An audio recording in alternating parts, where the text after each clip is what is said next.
had some time to think about that answer while Sandhya was answering your question. And I think for me, it's 5 reasons that that's the first reason, Nikhil Advani. I was looking forward to working with him, and this is not the first time I've asked him what he's doing next. I've asked him for many years, but this is the first time he answered, okay, I'm doing something that I can offer you. So he was the first reason why I wanted to do this show. Secondly, he also told me it was for Star TV. I have a long relationship with Star. I worked for them for 8 years as an employee, actually. Yeah, I was with Channel V for 8 years, so I hosted shows for Star India for a very long time. And I interviewed Nikhil Advani for his first film, Kal Ho Na Ho. I did an interview with him. So that's the second reason. Thirdly, I think just the concept of the show, story bahut hi acha tha. I mean, he narrated a little bit. I had not seen Homeland, I had not seen Haath of Fame. I didn't know anything about the show. I just knew Homeland was a popular show and there was some reference to that, but Nikhil clearly told me ki Homeland nahi hai bhai, it's Haath of Fame, and that's the format we are going to follow. And so I saw Haath of Fame and I fell in love with the show that it was and the characters that it had and all the relationships and the layers it had to it. And though in the front it looks like it's about 2 prisoners who come back after 17 years, but I think it's about a lot more. Their wives, their families, them coming back. There's so many things that can be told in all this, in this big frame of story. Then, of course, the character, Sardar Singh, that I play is extremely complex. You may have noticed in the trailer of Sardar Singh. In fact, I saw it today for the first time and been playing him for so many days, as Nikhil pointed out earlier, 106 days that we've been shooting. I think I've shot for about 80 or 90 days out of those 106 days. And you kind of forget what you did in the first few days because so much is going on. And to see that trailer was like, wow, he's actually quite intense and really complex character. And that's what really, one of the reasons also that drew me to him and how Nikhil had thought of him. And it's funny because, I mean, even this morning, Nikhil and I were shooting and I took him to the side and I said, please tell me now where's the graph going because I want to do something in this scene. So as we are shooting also, Nikhil is really flexible and he lets you get in things into the character and also has ideas for the character and helps you really build it. So I think the character is another reason. And last but not the least, I think is the Amrita Puri, Sandhya Mridul and Satyadeep Mishra and all the other supporting cast also. I think we have some of our family, and Manish also, of course. I can't forget him. Manish has always been a favorite of mine, and I was really happy to know that he was on this show. We have worked together before, Manish and I. And the cast is, I mean, when Nikhil told me that these are the people I'm thinking of casting, and I was like, wow, this show really is something special. I'll be foolish to say no. And lucky for me, I had Nikhil for 5 hours in the car with me, and we also got lost in Jodhpur, trying to buy some mithai. तो उसमें मैंने पकड़ लिया sir मैं आ रहा हूँ बम्बई मैं audition दूंगा आप चाहे तो. Funnily, we all knew each other than work, and we had all worked with each other, or we had wanted to work with each other, and there are lots of people who are sitting over there who are also the reason. But we enjoy coming to work, and that is something that you will see when you watch the show. It's great fun, and it's being able to discover. We also come back, and just as I think somebody asked us that, "Jo aaj ho raha hai," you know, we come back and we say, "Hey, did you see the news? This happened." And we said, "Yeah, in episode 80, same thing is going to happen over here." And we've written it. So, I mean, to answer the question about what's happening present, and I have 3 of my 4 writers sitting at the back: Asim Arora, Anirudh Goa, Gaurav Chawla, and Isha. She's not here. And every day we look at the newspaper and we call each other up, and we have this WhatsApp group, and we say, somebody is scripting this for us. We don't even know how it's happening. It's just happening. I mean, it's uncanny. It's unfortunate, but it's uncanny. Good evening, Nikhil. Samina from Asian Age Tech and Chronicle. Fabulous cast and flawless casting. You always had these actors in mind when their respective characters were sketched? Yes, very much. I mean, I've been very lucky that I made 5 phone calls and all 5 people decided to say yes. Satyadeep was in Goa when I met him, and I said, Satyadeep, this is that. And Satyadeep being this consummate actor, said that, okay, let me see half of him, then I'll get back to you. Purab, he cornered me in a car, he locked the car and said कि मैं करने वाला हूँ कुछ भी. We were coming back from the shoot of Airlift and he said मैं करने वाला हूँ कुछ भी हो जाए ये करने वाला हूँ.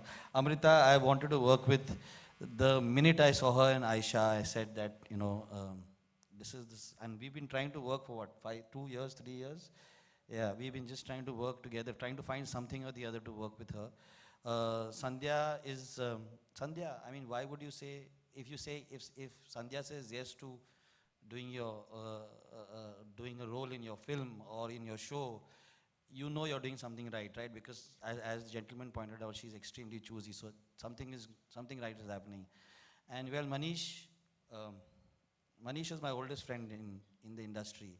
We used to sit outside Sudhir Mishra's office and we used to discuss Kanpur ka chai better hai ya Banaras ka chai better hai. None of us had work.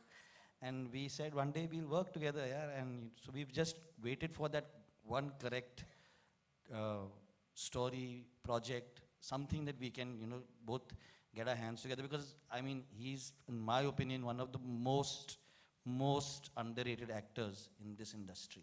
And we should just be very, very lucky that he said yes to us. Hello, Rachit. I know it's easy with that trailer to mistake it, but I think that what you brought up is the dilemma that both wives in this show faced. Of course, when we start off with the first episode, you see very quickly both their husbands return. And then through the show, as the show carries on, you see what their journey was, what their battles were.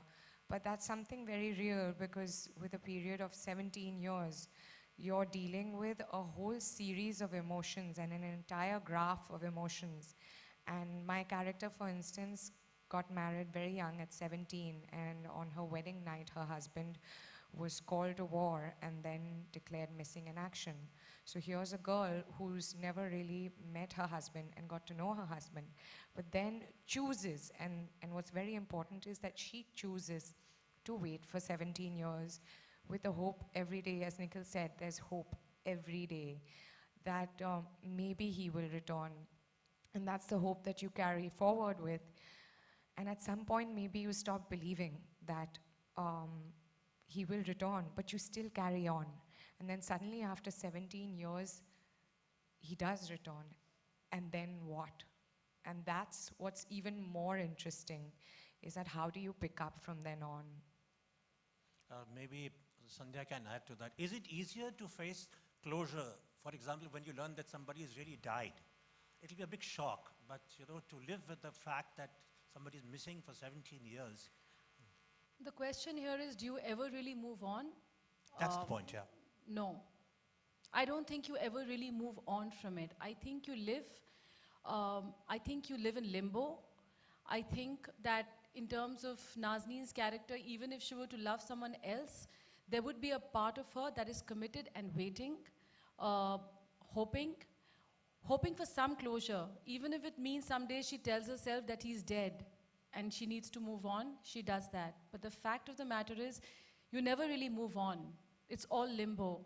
And when they come back, and what they bring back with them is something that you're not prepared for, you know. And so there's no staying in and there's no getting out.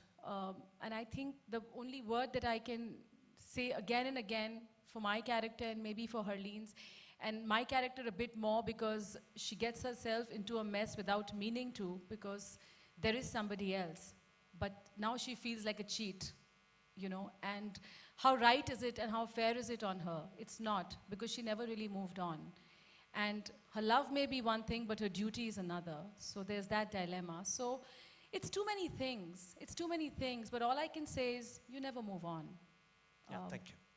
All the patriotism is going to come out. And also in the army or whatever, and been away from loved ones for 17 years. And the whole issue is that you've been away for 17 years, you've hoped and prayed that one day you're going to come back, and you come back and life is not what you thought it would be. And I think to that extent, the emotion is very universal.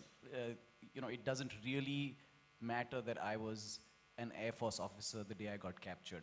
So I think for me personally, the work that has gone into this role has been in that space. I mean, the frills, of course, you come back after 17 years, you should look like somebody who's been in a prison for 17 years, you know, that sort of stuff, but that apart. But I think the hard work has gone in terms of just getting the sort of,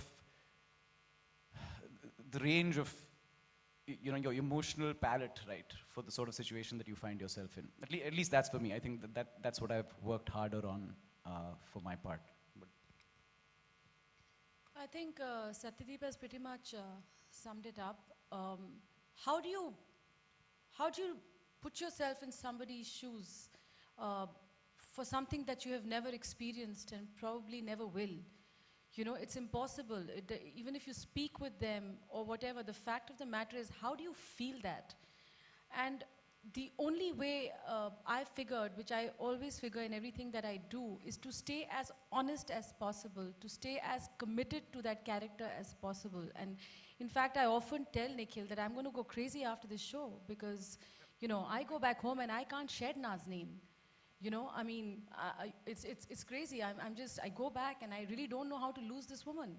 And it just kind of, and every day I feel the pain just multiplies and multiplies and multiplies. And somehow, you keep tapping in deeper and deeper and deeper. And that's the only thing you can do. And the good thing is that we have Nikhil Advani, who's so averse to bullshit.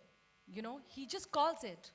He calls it. If you've done something, you know, and I like that. He pushes you so much. He pushes you so damn much without really pushing you. But because he's such an achiever, he's constantly making you go in deeper. He never really tells me how to act on set, but he'll come and tell me that one thing that'll just hit the spot. And that's when you need someone like that, you know. So he makes sure that you're not hamming.